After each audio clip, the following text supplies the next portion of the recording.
Kollox jindika li l-Bank Pilatus twaqqaf mill-bidunet biex jaħsel il-flus, inkluż il-fatt li l-ħaddiema tal-bank ingħataw istruzzjonijiet biex jiffabrikaw traċċi li jiġġustifikaw transazzjonijiet suspettużi wara li dawn isiru. Sostna dan il-kap tad-delegazzjoni tal-Partit Nazzjonalista fil-Parlament Ewropew David Casa. Casa sostna dan meta spjega li ngħata provi ġodda li kien mitlub jgħaddihom lill-Bank Ċentrali Ewropew.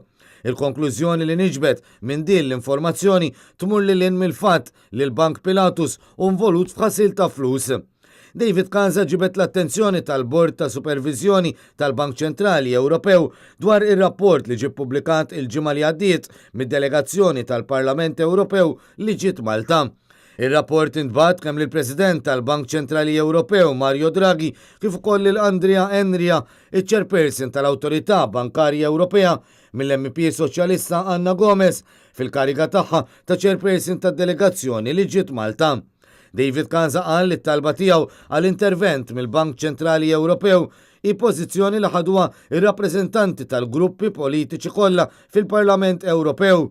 Ir-rapport jikkonkludi li l-Bank Ċentrali Ewropew għandu jintervjeni biex janalizza kif il-Bank Pilatus tħallitlu liċenzja biex jibqa' jipprovdi servizzi fl-Unjoni Ewropea u kif ukoll biex jara jekk teżistix possibilità li jintervjeni biex titneħħa din il-liċenzja. Il-kap tad-delegazzjoni tal-Partit Nazzjonalista fil-Parlament Ewropew sostna li kemm ir-riżoluzzjoni tal-Parlament Ewropew tal-15 ta' Novembru li għadda dwar is-saltna ta' dritt f'Malta kif ukoll ir-rapport tad-delegazzjoni li ġie ppubblikat fil-11 ta' Jannar juru li danu tħassib serju għal rappreżentanti tal-gruppi politiċi kollha fil-Parlament Ewropew.